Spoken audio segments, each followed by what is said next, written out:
Okay, dear students, this is Chaitrasi, Assistant Professor in Political Science. So ಇವತ್ತಿನ ಸೆಷನ್ನಲ್ಲಿ ನಾವು collective ಸೆಕ್ಯೂರಿಟಿಯ ಅರ್ಥ ಮತ್ತು ವ್ಯಾಖ್ಯಾನಗಳನ್ನು ಮೀನಿಂಗ್ ಆ್ಯಂಡ್ ಡೆಫಿನೇಷನ್ಸ್ನ ನೋಡ್ತಾ ಹೋಗೋಣ. ಸೊ ಕಲೆಕ್ಟಿವ್ ಸೆಕ್ಯೂರಿಟಿ ಅಂದಾಕ್ಷಣ ನಿಮ್ಮ ಮನಸ್ಸಿಗೆ ಬರಬೇಕಾದಂಥ ಚಿತ್ರಣ ವಿಶ್ವಸಂಸ್ಥೆ. ಓಕೆ, ವಿಶ್ವಸಂಸ್ಥೆ ಕಲೆಕ್ಟಿವ್ ಸೆಕ್ಯೂರಿಟಿಗೆ ಒಂದು ಉತ್ತಮವಾದಂಥ ಒಂದು ಉದಾಹರಣೆ ಅಂತ ಹೇಳ್ತಿದ್ದೀನಿ. ಸೊ ಇಲ್ಲಿಗೆ collective security implies security to individual nations by collective means. ಪ್ರತ್ಯೇಕ ರಾಷ್ಟ್ರಗಳಿಗೆ ಸಾಮೂಹಿಕವಾದಂಥ ಒಂದು ವಿಧಾನಗಳ ಮೂಲಕ ಸಾಮೂಹಿಕವಾಗಿ ಎಲ್ಲ ರಾಷ್ಟ್ರಗಳು ನೀಡುವಂತಹ ಭರವಸೆನೇ ಕಲೆಕ್ಟಿವ್ ಸೆಕ್ಯೂರಿಟಿ, ನೀಡುವಂತಹ ಒಂದು ಭದ್ರತೆನೇ ಕಲೆಕ್ಟಿವ್ ಸೆಕ್ಯೂರಿಟಿ. ಸೊ ಆ ಲೈನ್ ಇದೆ ನೋಡಿ, ಅಲ್ಲಿ one for all and all for one, ಒಂದು ರಾಷ್ಟ್ರಕ್ಕಾಗಿ ಎಲ್ಲರೂ, ಎಲ್ಲರಿಗಾಗಿ ಒಂದು ರಾಷ್ಟ್ರ ಅನ್ನುವ ರೀತಿ.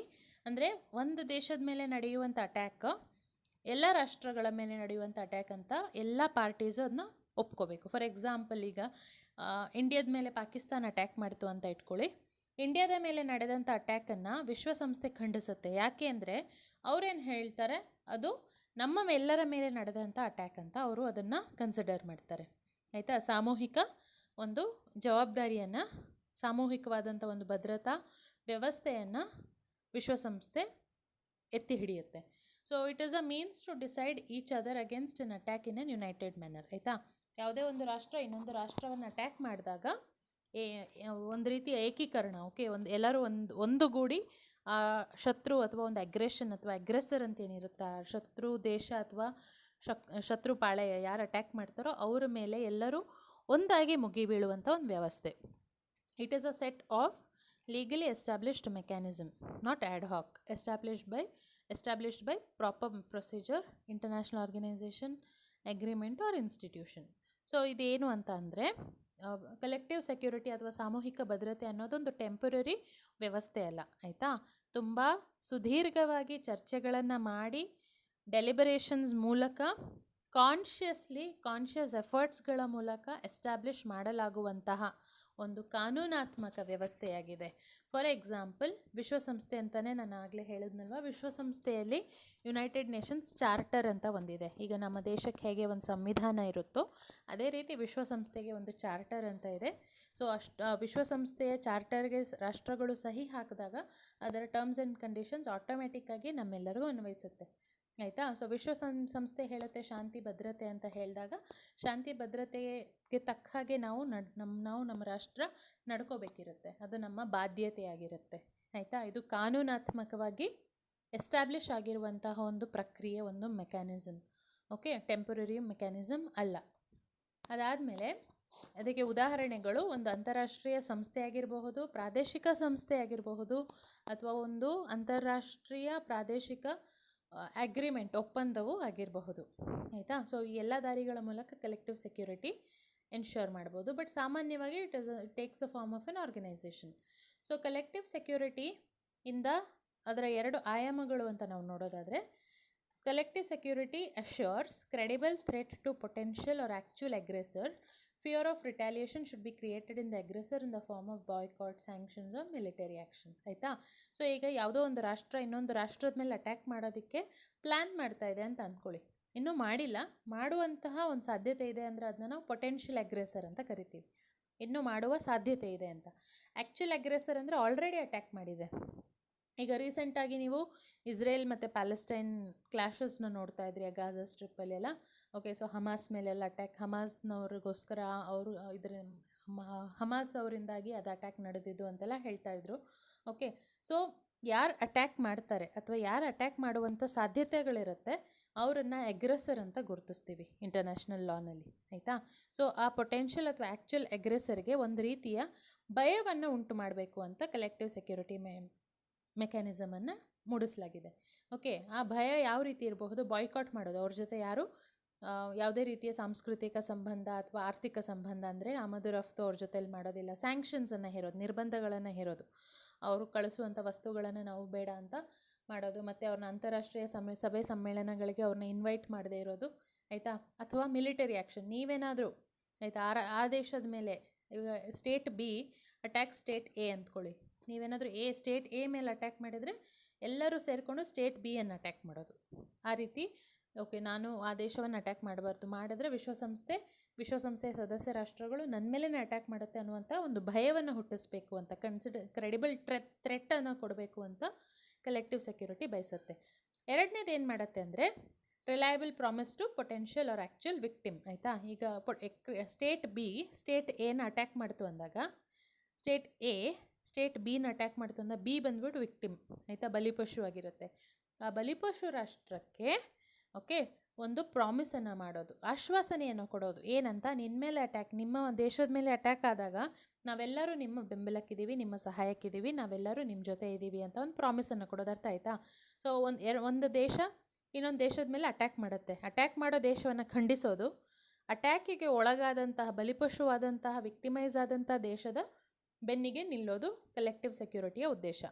ಸೊ ದ್ಯಾಟ್ ನೆಕ್ಸ್ಟ್ ಟೈಮಿಂದ ಯಾರೂ ಸಹ ಯುದ್ಧ ಮಾಡುವಂಥ ಅಥವಾ ಅಗ್ರೆಷನ್ನಲ್ಲಿ ತೊಡಗುವಂಥ ರಾಷ್ಟ್ರಗಳಿಗೆ ಯಾರೂ ಸಪೋರ್ಟ್ ಮಾಡ್ತೀರಾ, ಎಲ್ಲರೂ ಶಾಂತಿಯುತವಾಗಿ ನಡೆಯಲಿ ಅನ್ನೋದು ಇದರ ಪ್ರಮುಖ ಉದ್ದೇಶ ಆಗಿದೆ. ಸೊ ಇಲ್ಲಿಗ ಡೆಫಿನೇಷನ್ಸ್ ನೋಡ್ತಾ ಹೋಗೋದಾದರೆ ಜಾರ್ಜ್ ಶ್ವಾರ್ಜೆನ್ಬೆರ್ಗರ್ ಅವ್ರು ಹೇಳಿರೋದು, collective security is a machinery for joint action in order to prevent or counter any attack against an established international order. So ಒಂದು ಸುಭದ್ರ ಒಂದು ಅಂತಾರಾಷ್ಟ್ರೀಯ ವ್ಯವಸ್ಥೆ ಇದೆ, ಆಯಿತಾ, ಒಂದು ಸಮತೋಲಿತ ವ್ಯವಸ್ಥೆ ಇದೆ. ಆ ವ್ಯವಸ್ಥೆನಲ್ಲಿ ಮೇಲೆ ಕೆಳಗೆ ಮಾಡೋದು, ಬುಡಮೇಲೆ ಮಾಡೋದು, ಅಲ್ಲಿ ಅಶಾಂತಿ ಅಹಿಂಸೆಯನ್ನು ಮೂಡಿಸುವಂತಹ ಯಾವುದೇ ಒಂದು ಆ್ಯಕ್ಷನ್, ಆಯಿತಾ, ಅದರ ವಿರುದ್ಧ ಎಲ್ಲರೂ ಸೇರಿಕೊಂಡು ಆ ಒಂದು ಶಕ್ತಿ ಏನಿತ್ತು, ಯಾವುದು ಅಂತಾರಾಷ್ಟ್ರೀಯ ಶಾಂತಿಯನ್ನು ಕದಡೋದಕ್ಕೆ ಯಾವುದು ಪ್ರಯತ್ನವನ್ನು ಮಾಡಿತ್ತೋ ಆ ಎಫರ್ಟನ್ನು ಹಾಳು ಮಾಡೋದು ಅಥವಾ ಅದನ್ನು ಕೆಡುವಂಥ ಒಂದು ವ್ಯವಸ್ಥೆನೇ ಕಲೆಕ್ಟಿವ್ ಸೆಕ್ಯೂರಿಟಿ ಅಂತ ಹೇಳ್ತಾರೆ.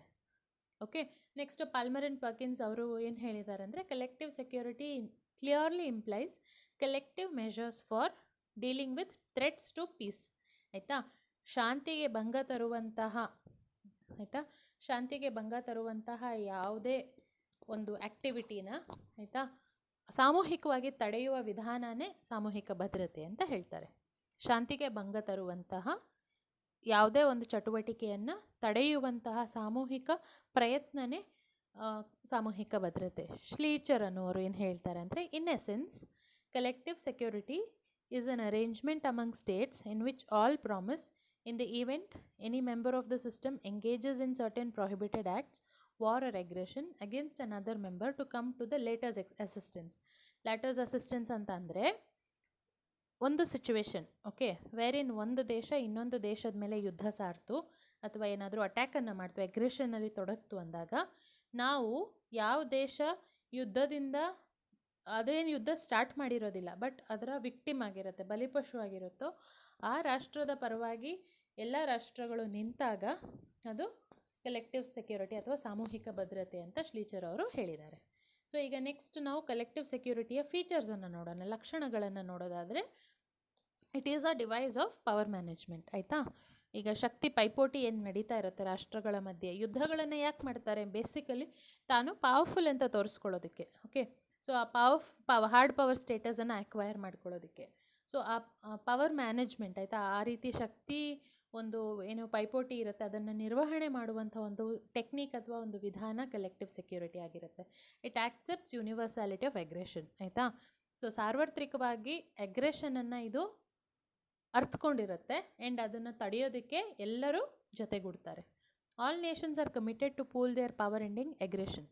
ಓಕೆ, ಸೊ ಎಲ್ಲ ರಾಷ್ಟ್ರಗಳು ಸಹ ಅಗ್ರೆಷನ್ನ ವಿರುದ್ಧ ತಮ್ಮೆಲ್ಲ ಶಕ್ತಿಗಳನ್ನು ಪ್ರಯೋಗ ಮಾಡ್ತಾರೆ. ಶಕ್ತಿ ಅಂತ ಬಂದಾಗ ಮಿಲಿಟರಿ ಶಕ್ತಿ ಇರಬಹುದು, ಹಣಕಾಸಿನ ನೆರವಿರಬಹುದು, ಎಲ್ಲವನ್ನು ಪೂಲ್ ಮಾಡಿಬಿಟ್ಟು ಒಂದು ಕಡೆ ಮೊಬಿಲೈಸ್ ಮಾಡಿಬಿಟ್ಟು ಯಾವ ದೇಶ ಅಗ್ರೆಷನಲ್ಲಿ ತೊಡಗುತ್ತೋ ಅದರ ವಿರುದ್ಧ ಅದನ್ನು ಬಳಸ್ತಾರೆ.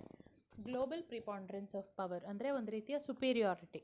ಓಕೆ, ಸೊ ಯಾವುದೂ ದೇಶ ಪವರ್ಫುಲ್ ಅಲ್ಲ, ಕಲೆಕ್ಟಿವ್ ಸೆಕ್ಯೂರಿಟಿ ಮೂಲಕ ಪವರ್ ಮೇಲೆ ಓಕೆ ಒಂದು ಮೆಕ್ಯಾನಿಸಮನ್ನು ಸೃಷ್ಟಿ ಮಾಡಲಾಗುತ್ತೆ.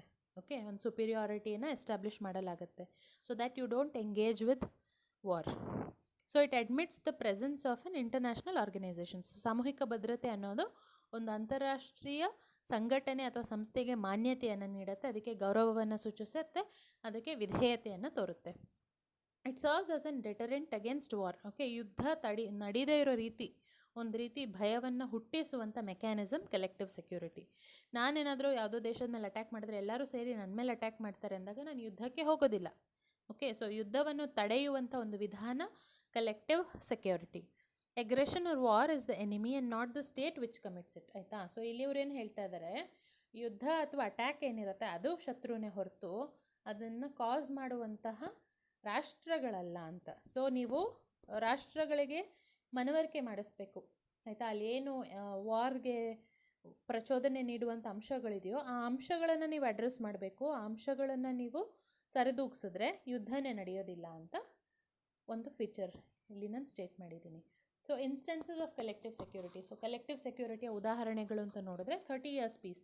ಆಯಿತಾ, ಪೆಲೋಪನೇಷಿಯನ್ ವಾರ್ ಅಂತ ಸ್ಪಾರ್ಟಾ ಮತ್ತು ಅಥೆನ್ಸ್ ಗ್ರೀಸ್ನ ಪ್ರಾಚೀನ ನಗರ ರಾಜ್ಯಗಳ ಮಧ್ಯೆ ನಡೆದಾಗ ಅದರ ಫಸ್ಟ್ ಫೇಸ್ ಏನಿರುತ್ತೆ ಅದರ ಅಂತ್ಯದಲ್ಲಿ ಒಂದು ಶಾಂತಿ ಒಪ್ಪಂದವನ್ನು ಮಾಡ್ಕೋತಾರೆ. 30 years ಪೀಸ್ ಅಂತ ಇನ್ 446 or 445 BC, ಅದು ಎಕ್ಸಾಕ್ಟ್ ಇಯರ್ ಗೊತ್ತಿಲ್ಲ. ಸೊ 30 years ಪೀಸನ್ನು it brings an end to the first Peloponnesian war. ಅದಾದಮೇಲೆ ನೀವು ಹೋಲಿ ಲೀಗ್ ಅಂತ ರಿನೈಸೆನ್ಸ್ ಇಟಲಿ ಪುನರುಜ್ಜೀವನ ಕಾಲದಲ್ಲಿ ಅಥವಾ ನವೋದಯ ಕಾಲ ಅಂತ ಏನು ಹೇಳ್ತಾರೆ ಆ ಕಾಲದಲ್ಲಿ, ಆಯಿತಾ, ಲೀಗ್ ಆಫ್ ವೆನಿಸ್ ಅಂತ ಕೂಡ ಇದನ್ನು ಕರೀತಾರೆ. ಸೊ ಪೋಪ್ ಅಲೆಕ್ಸಾಂಡರ್ 6 ಮತ್ತು ಫ್ರೆಂಚ್ ಹೆಜಿಮನಿ, ಓಕೆ, ಅದರ ವಿರುದ್ಧ ಒಂದು ಏನು ಘರ್ಷಣೆ ಉಂಟಾಗತ್ತೆ. ಓಕೆ, ಫೈನಲಿ ಫ್ರಾನ್ಸ್ ಡಿಫೀಟ್ ಆಗುತ್ತೆ, ಫ್ರಾನ್ಸ್ ಸೋಲನ್ನು ಒಪ್ಕೊಳ್ಳುತ್ತೆ ಆ್ಯಂಡ್ ಈ ಶಾಂತಿ ಒಪ್ಪಂದ ಅಥವಾ ಹೋಲಿ ಲೀಗ್ಗೆ ಅದು ನಾಂದಿ ಹಾಡುತ್ತೆ. And then perpetual plans of perpetual peace ಅಂತ ಕೊಟ್ಟಿದ್ದೀನಿ.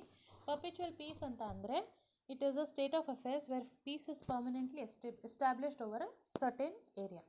ಓಕೆ, ಎಲ್ಲೋ ಒಂದು ಏರಿಯಾದಲ್ಲಿ ಜಾಸ್ತಿ ಅಗ್ರೆಷನ್ ಇದೆ ಅಂದಾಗ ಅಲ್ಲಿ ನಿರಂತರವಾಗಿ ರಾಷ್ಟ್ರಗಳು ಮತ್ತು ಅದರ ಅಕ್ಕಪಕ್ಕದ ರಾಷ್ಟ್ರಗಳು ಮತ್ತು ಅಂತಾರಾಷ್ಟ್ರೀಯ ವ್ಯವಸ್ಥೆ ಅಲ್ಲಿ ಶಾಂತಿಯನ್ನು ಮೂಡಿಸೋದಕ್ಕೆ ಏನಾದರೂ ಒಂದು ಪ್ರಯತ್ನಗಳನ್ನ ಸತತವಾಗಿ ಮಾಡ್ತಾನೆ ಇರಬೇಕು. ಇವಾಗ ನಿಮಗೆ ಗೊತ್ತಿರುತ್ತೆ ಪೊಟೆನ್ಷಿಯಲ್ ಅಗ್ರೆಷನ್, ಅಲ್ಲಿ ಏನೋ ಒಂದು ಯುದ್ಧ ಅಥವಾ ಏನಾದರೂ ಕಲಹ ಉಂಟಾಗುವಂಥ ಭೀತಿ ಇದೆ ಅಂತ ನಿಮಗೆ ಕನ್ಫರ್ಮ್ ಗೊತ್ತು.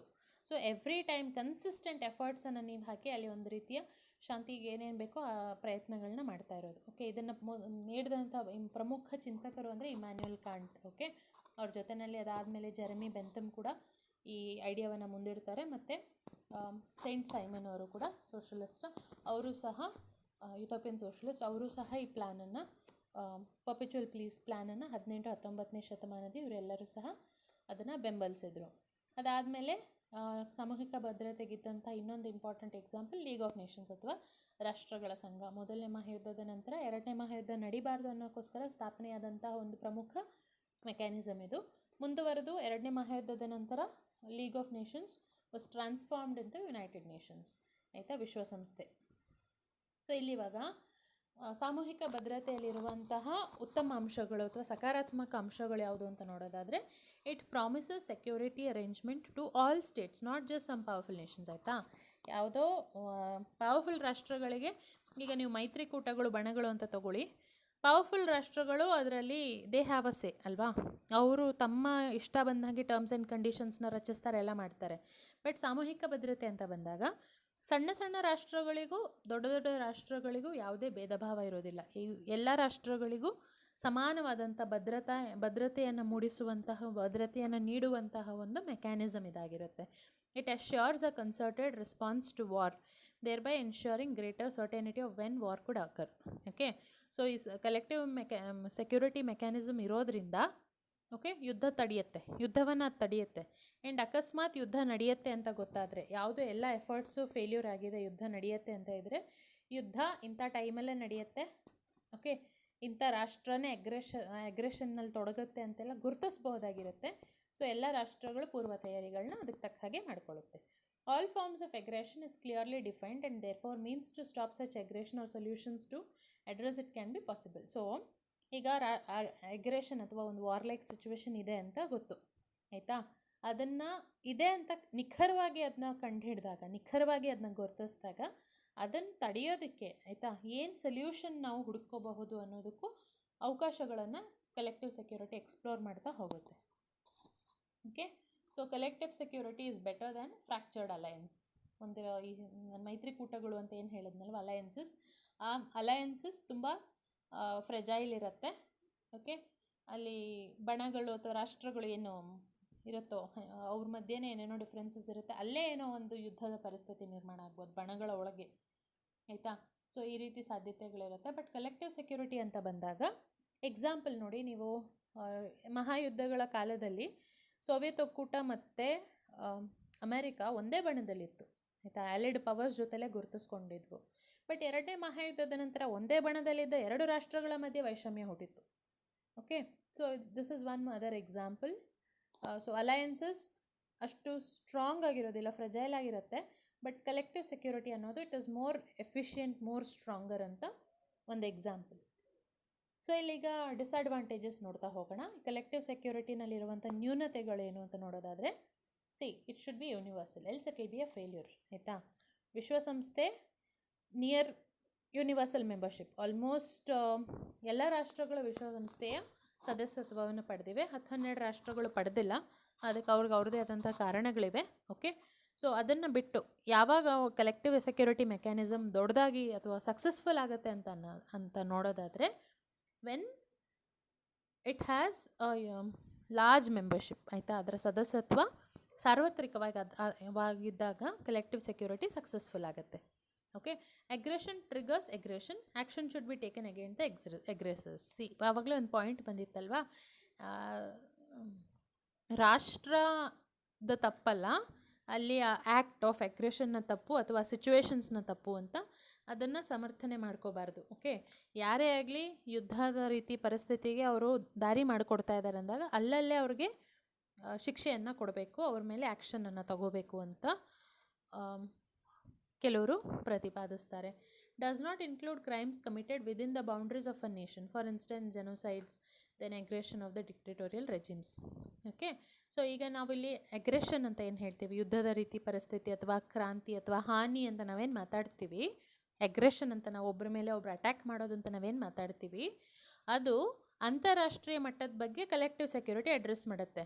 ಬಟ್ ಒಂದು ದೇಶದ ಒಳಗಡೆ ಕೆಲವು ಪ್ರಾಬ್ಲಮ್ಸ್ ಇರುತ್ತೆ. ಒಂದು ದೇಶದ ಒಳಗಡೆ ಒಂದು ಸಮುದಾಯ ಇನ್ನೊಂದು ಸಮುದಾಯವನ್ನು ನಿರ್ನಾಮ ಮಾಡುತ್ತೆ. ಓಕೆ, ಜನಾಂಗೀಯ ನಿಂದನೆಗಳು ನಡೆಯುತ್ತೆ, ಜನಾಂಗೀಯ ಕಗ್ಗೊಲೆಗಳು ನಡೆದಿವೆ.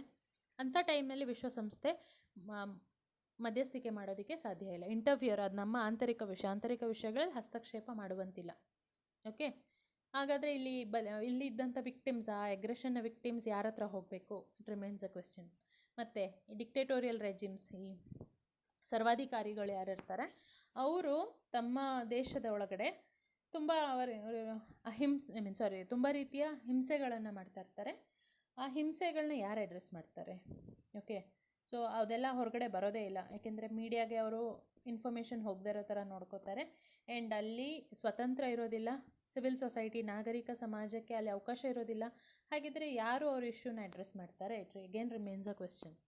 ಸೊ ಕೊನೆಯ ಸಮಸ್ಯೆ ಇದರಲ್ಲಿ ಇರೋದು ಏನು ಅಂತ ನೋಡೋದಾದರೆ, ಕಲೆಕ್ಟಿವ್ ಸೆಕ್ಯೂರಿಟಿನಲ್ಲಿ sometimes it is difficult to check infiltration subversion and thus difficult to identify aggressors. ಈಗ ಅಟ್ಯಾಕ್ ಮಾಡೋರು ಯಾರು ಅಂತ ನಿಖರವಾಗಿ ಒಮ್ಮೊಮ್ಮೆ ತಿಳ್ಕೊಳಕ್ಕಾಗೋದಿಲ್ಲ ಆಯಿತಾ, ಯಾಕೆ ಅಂದರೆ ನುಸುಳುಕೋರರು ಇರ್ತಾರೆ.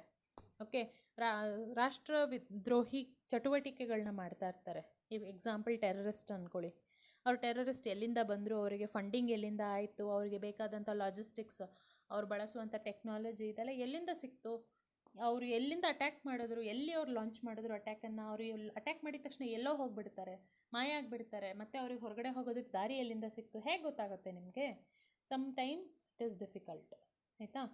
ಅದಾದಮೇಲೆ ಈ ನೆಕ್ಸ್ಟ್ ಸ್ಲೈಡಲ್ಲಿ ನೋಡ್ತಾ ಹೋದರೆ, sovereignty, freedom of choice are vital for nations and therefore have natural bias for or against states. Consequent willingness to follow the lead of the community remains a distant reality. ಅಂದರೆ ರಾಷ್ಟ್ರಗಳ ಮಧ್ಯೆ ಆಯಿತಾ ಸ್ನೇಹ ಸಂಬಂಧನೂ ಇರುತ್ತೆ, ಶತ್ರುತ್ವನೂ ಇರುತ್ತೆ. Okay, so ಶತ್ರುವಿನ ಶತ್ರು ಮಿತ್ರ ಅಂತ ಏನಿರುತ್ತೆ ರಾಜಮಂಡಲ theory ಪ್ರಕಾರ ಕೌಟಿಲ್ಯ ಏನು ಹೇಳಿದರು, ಅದೇ ರೀತಿ ರಾಷ್ಟ್ರಗಳು ತಮ್ಮ ರಾಷ್ಟ್ರೀಯ ಹಿತಾಸಕ್ತಿ ಅನುಸಾರ ಬೇರೆ ರಾಷ್ಟ್ರಗಳ ಜೊತೆ ಸ್ನೇಹ ಸಂಬಂಧನೂ ಇಟ್ಕೊಂಡಿರುತ್ತೆ, ಶತ್ರುತ್ವನೂ ಇಟ್ಕೊಂಡಿರುತ್ತೆ. ಓಕೆ, ಸೊ ಕೆಲವೊಮ್ಮೆ ಅಗ್ರೆಷನನ್ನು ನಾವು ಟ್ರೇಸ್ ಮಾಡೋಕ್ಕಾಗಲ್ಲ. ಫಾರ್ ಎಕ್ಸಾಂಪಲ್ ಇವಾಗ ರೀಸೆಂಟಾಗಿ ನಡೆದಂಥ ಇಸ್ರೇಲ್ ಪ್ಯಾಲೆಸ್ಟೈನ್ ಕಾನ್ಫ್ಲಿಕ್ಟ್ನಲ್ಲಿ ವಿಶ್ವಸಂಸ್ಥೆನಲ್ಲಿ ವೋಟಿಂಗ್ ಬಂದಾಗ ಓಕೆ ಇಂಡಿಯಾ ಅದನ್ನು ಪಾರ್ಟಿಸಿಪೇಟ್ ಮಾಡಲಿಲ್ಲ. It was absent. ಯಾಕೆ ಆಬ್ಸೆಂಟ್ ಆಯಿತು ಅಂದರೆ Israel has been a long standing friendly nation ಆಯಿತಾ. ಇಸ್ರೇಲ್ ನಮ್ಮ ಸ್ನೇಹಮಯಿ ರಾಷ್ಟ್ರ. ಓಕೆ, ಸ್ನೇಹಮಯಿ ರಾಷ್ಟ್ರ ಆಗಿರುವಾಗ ನಾವು ಅದರ ವಿರುದ್ಧ ವೋಟ್ ಮಾಡೋ ಹಾಗಿಲ್ಲ. ಓಕೆ. ಆ್ಯಂಡ್ ದೆನ್ ವೋಟ್ ಮಾಡದೇ ಇದ್ರೂ ತಪ್ಪಾಗತ್ತೆ, ವೋಟ್ ಮಾಡಿದರೂ ತಪ್ಪಾಗತ್ತೆ. ಹಾಗಾಗಿ ನಾವು ವೋಟಿಂಗ್ ದಿನ ಅಲ್ಲಿ ನಮ್ಮ ಪ್ರೆಸೆನ್ಸನ್ನೇ ನಾವು ತೋರಿಸ್ಲಿಲ್ಲ, ಅಂದರೆ ನಮ್ಮ ಪಾಡಿಗೆ ನಾವಿದ್ವಿ. ಓಕೆ. ಸೊ ಒಂದು ರೀತಿಯ ಅಬ್ಸ್ಟೈನಿಂಗ್ ಫ್ರಮ್ ವೋಟಿಂಗ್. ಸೊ ಆ ರೀತಿ ನಾವು ಉಳ್ಕೊಂಡ್ವಿ. ಸೊ ಇದು ಏನನ್ನು ತೋರಿಸುತ್ತೆ, ನಮಗೆ ಕಷ್ಟ ಇದ್ದಾಗ ಅಥವಾ ನಮಗೇನಾದರೂ ಸಮಸ್ಯೆ ಇದ್ದಾಗ ನಮ್ಮ ನೆರವಿಗೆ ಬಂದಂಥ ರಾಷ್ಟ್ರದ ನೆರವಿಗೆ ನಾವು ಹೋಗ್ತೀವಿ. ಮೇ ಬಿ ಅದೇ ತಪ್ಪಿದ್ರೂ ಸಹ ನಾವು ಒಮ್ಮೊಮ್ಮೆ ನಮ್ಮ ರಾಷ್ಟ್ರೀಯ ಹಿತಾಸಕ್ತಿ ಆಧಾರದ ಮೇಲೆ ನಾವು ಹೇಗೆ ನಡ್ಕೋತೀವಿ ಅನ್ನೋದಕ್ಕಷ್ಟೇ ಒಂದು ಎಕ್ಸಾಂಪಲ್ ಇದು. ಓಕೆ.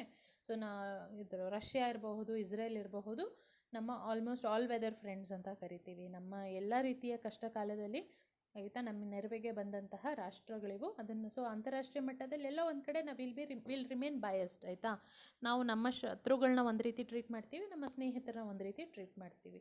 ನಾವು ಮಾತ್ರ ಅಲ್ಲ, ಎಲ್ಲ ರಾಷ್ಟ್ರಗಳು ಹಾಗೇನೆ.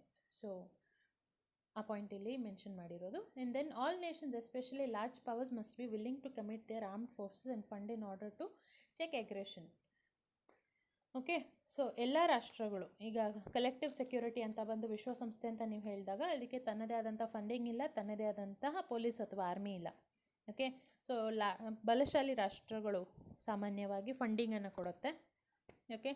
ಮತ್ತು ಜನಸಂಖ್ಯೆ ಜಾಸ್ತಿ ಇರೋ ರಾಷ್ಟ್ರಗಳು ಆರ್ಮಿಗೆ ಜಾಸ್ತಿ ಕಾಂಟ್ರಿಬ್ಯೂಟ್ ಮಾಡುತ್ತೆ. ಎಕ್ಸಾಂಪಲ್ ಬಾಂಗ್ಲಾದೇಶ್, ಭಾರತ ನಾವು ಜಾಸ್ತಿ ಯುನೈಟೆಡ್ ನೇಷನ್ಸಿಗೆ ಪೀಸ್ ಕೀಪಿಂಗ್ ಫೋರ್ಸಿಗೆಲ್ಲ ಕಾಂಟ್ರಿಬ್ಯೂಟ್ ಮಾಡ್ತೀವಿ.